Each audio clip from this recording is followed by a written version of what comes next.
Bonjour Michel Aglietta. Bonjour. Alors, un nouvel entretien sur le futur de la monnaie, ce livre très dense que vous avez rédigé avec Natacha Valla. Alors aujourd'hui, nous allons évoquer le problème des relations entre la monnaie, la finance et le changement climatique. Et vous insistez beaucoup dans le chapitre qui est consacré à ce sujet sur le fait que le changement climatique fait courir un risque financier systémique à l'ensemble des institutions financières et à l'ensemble des détenteurs de titres. Est-ce que vous pouvez approfondir ce sujet ? Et à l'ensemble des institutions financières du monde entier, c'est ça le problème. Hein. Le changement climatique est un problème mondial. Il est reconnu maintenant comme tel. Et c'est un problème mondial qui a la caractéristique qu'il implique nécessairement un principe de précaution, en effet, parce qu'il entraîne un risque systémique qui est un risque systémique d'une nouvelle nature, en ce sens que c'est le problème fondamental que la détérioration du climat met en question la vie des sociétés, de manière générale, qui produit évidemment un risque systémique dans la finance. Ça, c'est une reflet de ça. Alors, le problème qui se pose à ce moment-là, c'est comment va-t-on être capable de le mesurer? Va-t-on être capable que les entités qui participent à la vie économique le divulguent, le mesurent eux-mêmes et le divulguent, c'est-à-dire d'abord les entreprises qui produisent, de façon à réorienter leur production. Donc, deux caractéristiques qui concernent les autorités, qu'elles soient l'autorité gouvernementale et qu'elle soit la Banque centrale, hein, c'est faire reconnaître le risque climatique comme un risque financier fondamental. Donc il y a un premier problème qui est un problème d'information, c'est que les entreprises révèlent il faut d'abord l'information sur leurs externalités climatiques, en quelque sorte. Exactement. Il faut qu'elles les révèlent, il faut qu'elles les divulguent, et il faut par conséquent leur définir la grammaire pour faire ça. Hein. C'est en quelque sorte ça. Il faut les contraindre, probablement. Et puis on va voir. Pour l'instant, malheureusement, ce n'est pas encore le cas, mais il va falloir y arriver. Hein. Donc, ce qui se passe, c'est la prise en charge de ce processus est quand même récente, malheureusement. Hein. On a perdu tant de temps. C'est à partir de 2016 que vous avez eu la création, si vous voulez, de deux entités. Une entité qui a été appelée, c'est passé en anglais évidemment, la TCFD, c'est-à-dire la Task Force of Climate Related Financial Disclosure, c'est-à-dire une entité donc qui a été créée à partir du G20, je veux dire, c'est donc une entité collective mondiale, à amplitude mondiale, hein, et qui est comment doit-on divulguer le risque climatique, c'est-à-dire comment faire en sorte qu'il soit exprimable comme risque financier. Et le deuxième élément deuxième entité qui a été créée, c'est les relations à partir de banques centrales. Hein, au départ, il y a la Banque de France, il y a la Banque populaire de Chine, il y a la Banque d'Angleterre, mais qui sont devenus ensuite, si vous voulez, un ensemble de régulateurs, il y a maintenant 40 régulateurs au moins dedans, hein, et qui est le NGSF, c'est-à-dire Network for Greening the Financial System, c'est-à-dire ce qui doit créer la coopération des acteurs financiers pour mesurer, évaluer le risque climatique. Donc on a à la fois la mesure, hein, la tentative de compréhension de l'interaction entre finances et les problèmes posés par les changements du climat. Ça, c'est la première chose. Et la deuxième, c'est comment faire en sorte pour commencer à maîtriser ce risque climatique. Qui est comment réorganiser la finance pour qu'elle prenne en charge la dimension de long terme qui est celle du climat, et non pas celle de pur court terme qui est celle de la valorisation des actifs spéculatifs notamment, hein, et qui soit complètement liée avec la divulgation des entreprises. Hein. Donc ça, c'est vraiment les deux aspects importants. Hein. Il faut donc que la finance prenne conscience que des entreprises ou donc des titres qu'elle possède, en fait, portent un risque climatique et leur font courir à elles-mêmes un danger. Exactement. Alors, il y a eu, l'avancée a été, l'avancée pour ce qui est de le faire connaître, quoi.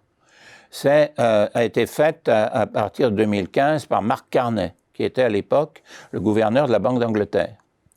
C'est-à-dire de comprendre qu'il existe deux grands types de risques qui ont un caractère systémique. Le premier, c'est ce qu'on appelle les risques de catastrophe, hein, les risques qui sont liés à la détérioration du climat, qui a comme conséquence les incendies, la montée des eaux, la détérioration, la disparition des forêts, donc les puits de carbone, etc. Donc ça, ce sont les risques physiques, comme on dit. Auxquels sont liés des risques juridiques, parce que ces risques physiques ont une ampleur telle que les compagnies d'assurance ne peuvent pas les assurer. Et puis, il y a le risque de transition, c'est-à-dire que la transition vers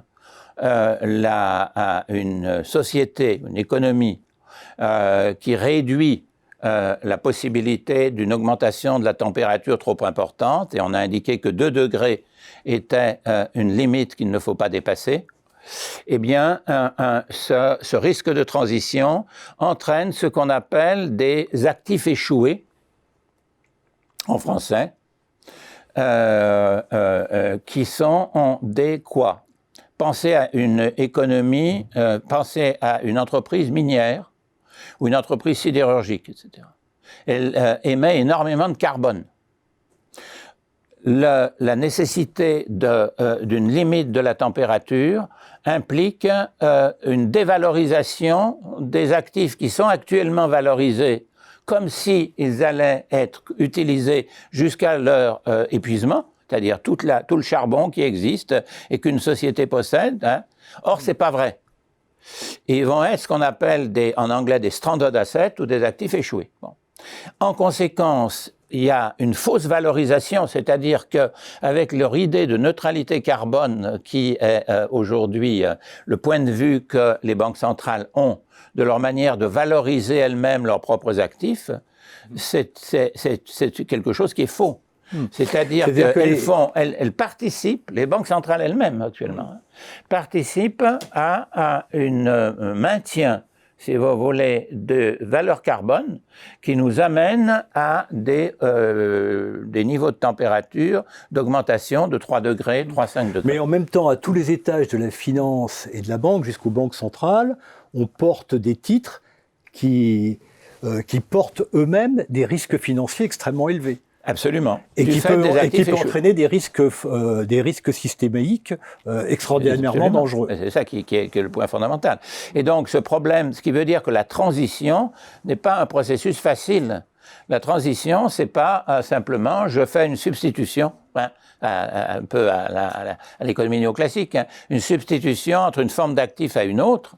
Pour faire la transition, il faut assumer la dévalorisation d'actifs, disons, bruns, hein, ou sales, si vous voulez, hein, pour pouvoir aller vers d'autres, mais ça ne se fera pas par une substitution facile. Alors vous insistez dans votre livre sur un thème qui est assez récurrent, c'est le rôle des investisseurs responsables par rapport à ces problèmes climatiques et qui ont des investissements à long terme. Donc c'est ça, revenons un peu à ce qu'on a dit, il faut pouvoir orienter les entreprises.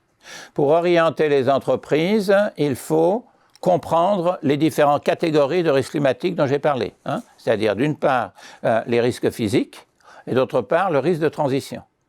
Le risque de transition implique une modification, la création d'une valeur, ce qu'on appelle c'est pas seulement un prix du carbone, parce qu'un prix du carbone, il fait une chose, c'est-à-dire, il essaye de dissuader un certain nombre d'entreprises et leur faire réduire, si vous voulez, mais c'est un prix de marché, en quelque sorte, le prix du carbone.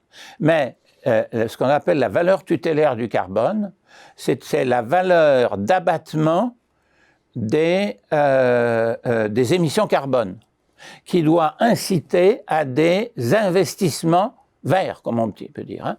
Et à ce moment, et celle-ci doit être plus élevée qu'un prix du carbone aujourd'hui, parce qu'un prix du carbone aujourd'hui, si vous le mettez à la valeur qu'il faut tutélaire, on dit il faut que ça atteigne environ 100 € la tonne de CO2, si vous voulez, abattu.